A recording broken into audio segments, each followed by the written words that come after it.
Scattered over a vast expanse of water lie the islands of the Pacific. While the islands are considered to be large ocean states, they are, however, small, and due to their geography and isolation, are vulnerable to natural disasters such as cyclones and droughts.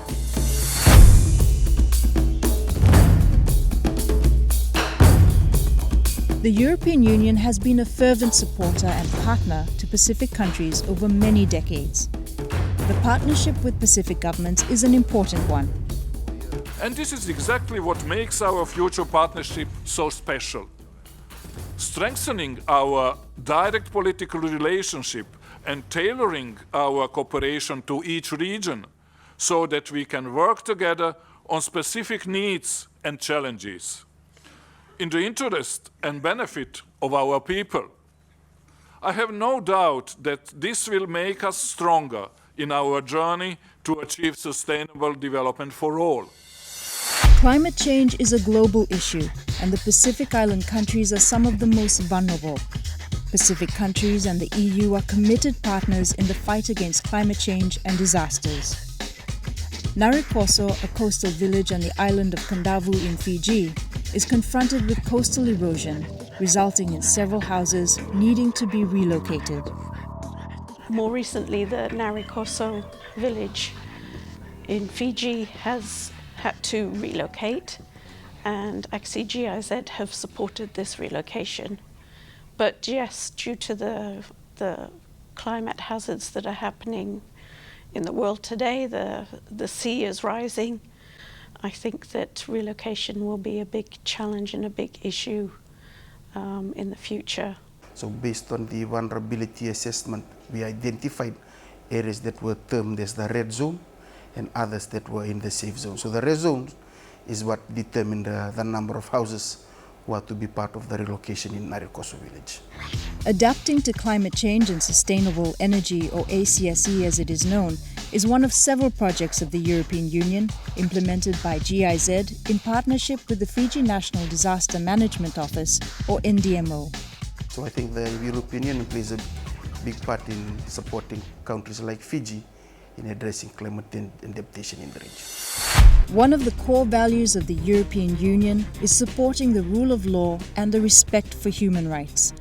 The justice sector is one of the main avenues that the EU is using to strengthen democratic governments. The Access to Justice program in Fiji is a very important program for the European Union as it supports the governance sector in Fiji since 2016. It's a 4-year program, and its objective is essentially to improve the service delivery in terms of justice, service and access to justice for the citizen.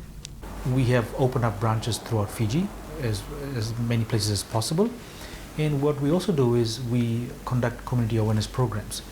So making sure that if the members of the public cannot come to us, we go to them. We want to ensure that no Fijian is left behind in pursuit of making sure that they have equal access to justice. So having access to justice is one thing, but having equal access to justice is another. In the spirit of leaving no one behind, the European Union has undertaken a firm commitment in Fiji to provide specific support to those persons who live with disabilities. Sustainable use of marine resources is another area of cooperation between the EU and the Pacific. The Pacific-EU Marine Partnership is a very important program, one that will be implemented through different organizations in the region.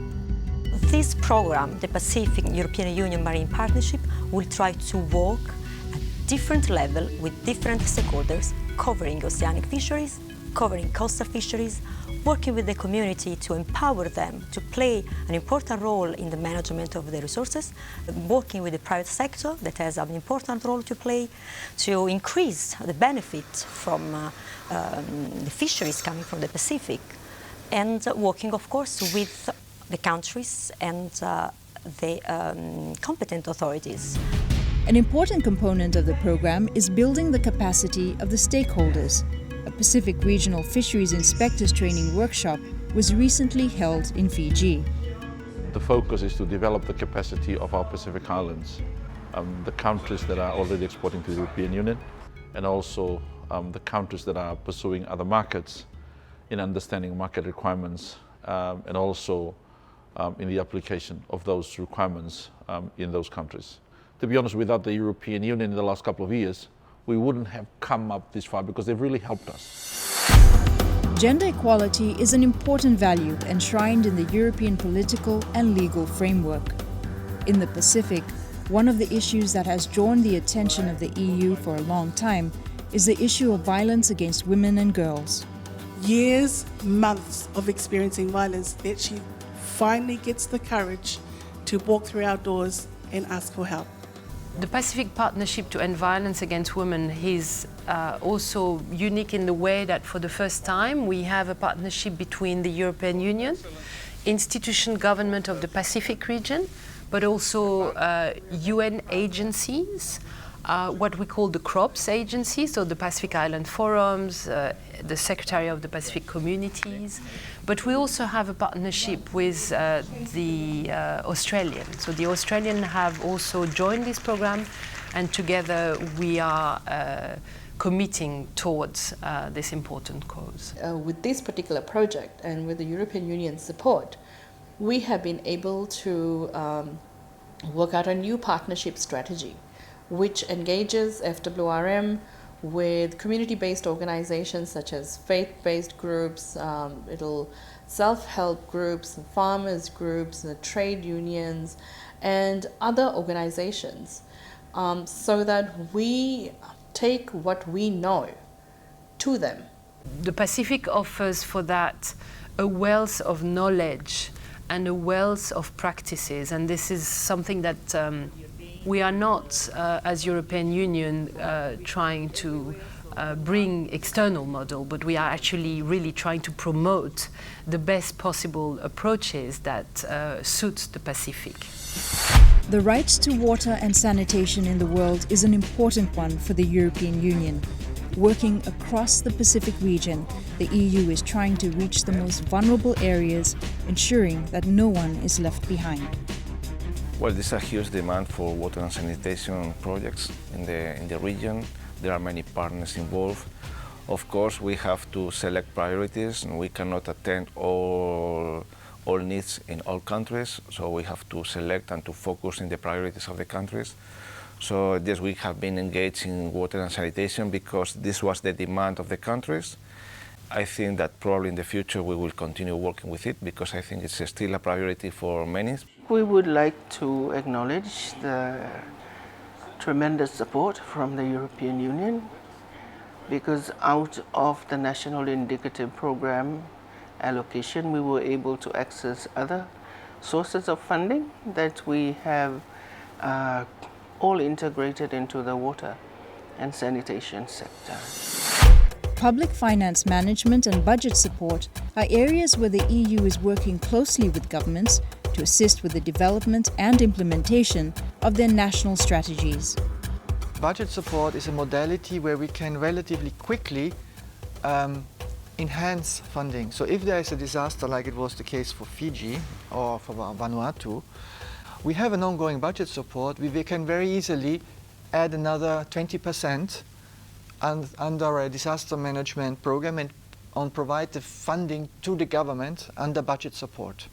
So they get quickly funding directly for the reconstruction recovery phase. These two key areas of budget support also support the development of the various sectors towards the Sustainable Development Goals, or SDGs. These SDGs are also the basis of the national development strategies of those countries. Each of those 15 ACP countries here in the Pacific has a development strategy, a national development strategy based on the SDGs.